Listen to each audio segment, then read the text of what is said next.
आज आपण इयत्ता 7वी वर्गाच्या सामान्य विज्ञान या विषयातील 11व्या पाठाविषयी माहिती मिळवणार आहोत. आपल्या 11व्या पाठाचे नाव आहे पेशी रचना आणि सूक्ष्मजीव. च्या अगोदरच्या व्हिडिओमध्ये या पाठातील काही मुद्द्यांचा आपण अभ्यास केलेला होता. आज या पाठातील राहिलेल्या काही मुद्द्यांचा आपल्याला अभ्यास करायचा आहे. त्याच्यामध्ये पहिला आहे पेशी भित्तिका. तर पेशी भित्तिका हे पेशीचे सर्वात बाहेर असणारे आवरण आहे. पेशी भित्तिका फक्त वनस्पती पेशीमध्येच आढळते. दुसरा मुद्दा आहे आता पेशीपटल. तर पेशीपटल हे एक प्रकारचे पातळ आवरण असून ते अतिशय नाजूक लवचिक असते व ते प्राणी पेशीचे सर्वात बाहेरचे आवरण असते. त्याच्यानंतर आहे पेशीद्रव. पेशीमध्ये पेशी केंद्रका व्यतिरिक्त द्रवरूप भाग असतो, त्याला पेशीद्रव असे म्हणतात.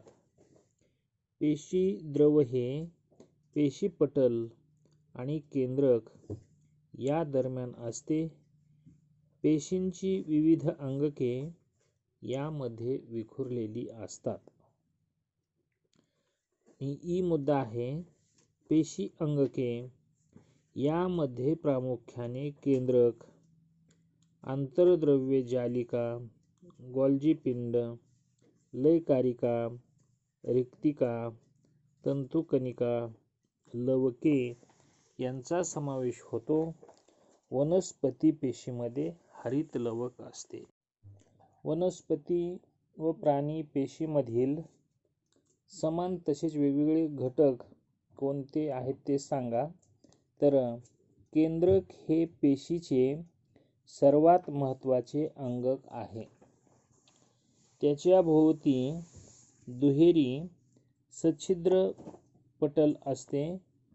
पेशींची सर्व कार्ये केंद्रकच नियंत्रित करते. आंतरद्रव्य जालिका हे एक विस्तृत जाळीदार अंगक आहे. हे रायबोझोमने तयार केलेल्या प्रथिनांमध्ये आवश्यक असे बदल करून त्यांना गोल्जी पिंडाकडे पाठवण्याचे काम करते. गोल्जी पिंड हे अनेक चपट्या पिशव्यांनी तयार झालेले असून प्रथिनांचे योग्य वितरण करण्याचे काम गोल्जी पिंडामार्फत होते. तंतुकणिका व लवके ही दुहेरी आवरण असलेली अंगके आहेत. तंतुकणिका ऊर्जा तयार करतात म्हणून त्यांना पेशीचे ऊर्जा केंद्र असे म्हणतात. वनस्पती पेशीमधील हरित लवके प्रकाश संश्लेषणाचे कार्य करतात. रिक्तिका ह्या पेशीतील टाकाऊ पदार्थ बाहेर टाकण्याचे काम करते. प्राणी पेशीमधील रिक्तिका आकाराने छोट्या असतात, तर वनस्पती पेशीमध्ये एकच मोठी रिक्तिका असते.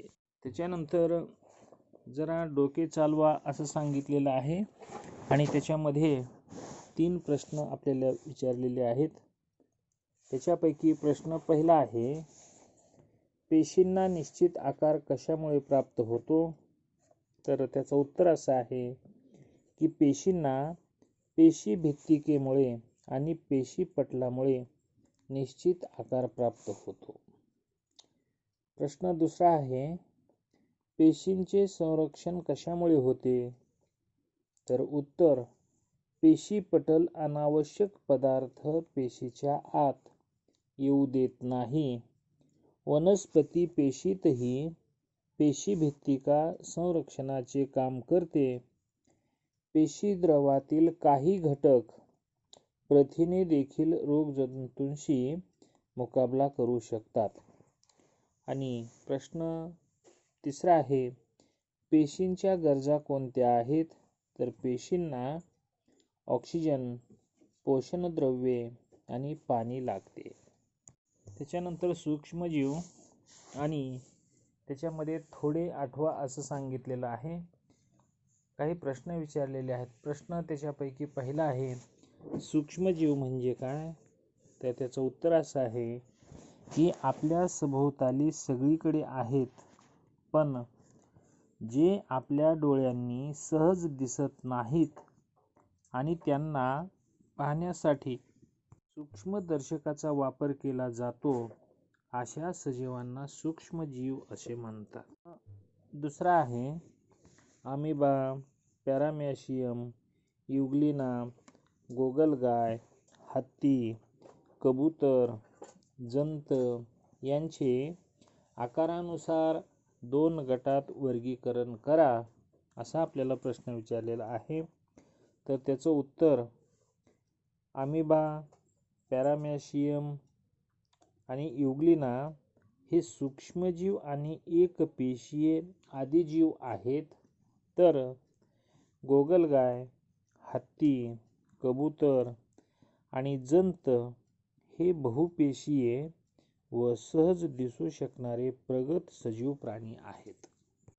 पृथ्वी तलावर असंख्य सजीव आहेत. त्यापैकी जे आपल्या डोळ्यांनी सहज दिसत नाहीत ते पाहण्यासाठी सूक्ष्मदर्शकाचा वापर केला जातो, अशा सजीवांना सूक्ष्मजीव असे म्हणतात.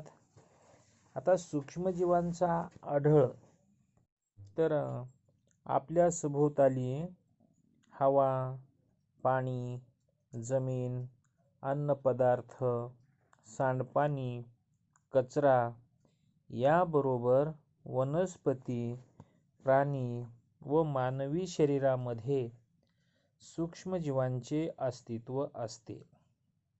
यापैकी काही सूक्ष्मजीव हे एकटे राहतात, उदाहरणार्थ अमिबा, पॅरामेशियम, तर काही बहुसंख्येने वसाहती करून राहतात.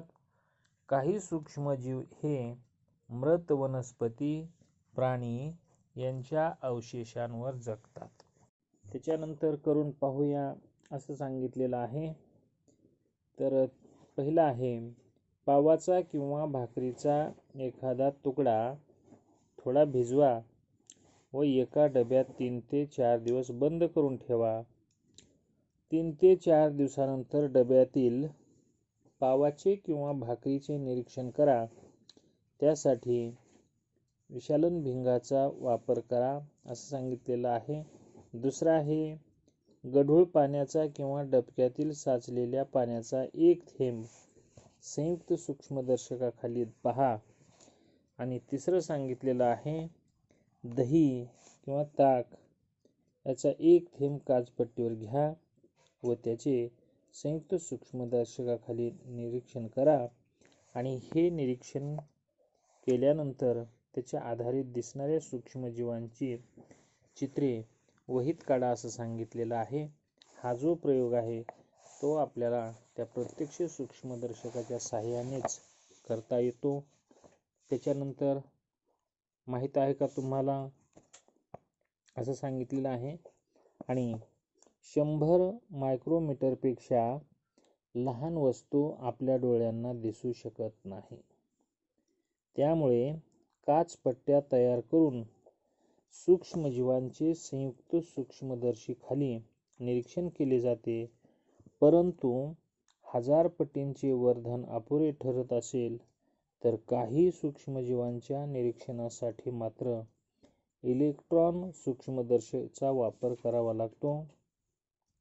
काही सूक्ष्मजीवांचे या ठिकाणी आकार सांगितलेले आहेत. त्याच्यामध्ये पॅरामेशियमचा आकार सुमारे 100 मायक्रोमीटर आहे.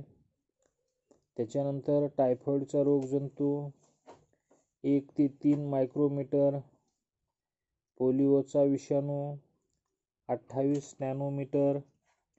सूक्ष्मजीवांचा आकार हा 100 मायक्रोमीटरपेक्षा लहान असतो. एवढा लहान आकार असून देखील सूक्ष्मजीवांच्या पेशीतील अंगके सर्व जीवन प्रक्रिया घडवून आणतात. तर अशा पद्धतीनं आपण 11वा पाठ पेशी रचना आणि सूक्ष्मजीव या पाठाचा इथपर्यंत भाग पूर्ण केलेला आहे. राहिलेला जो भाग आहे त्या भागाचा आपण नंतरच्या व्हिडिओमध्ये अभ्यास करणार आहोत.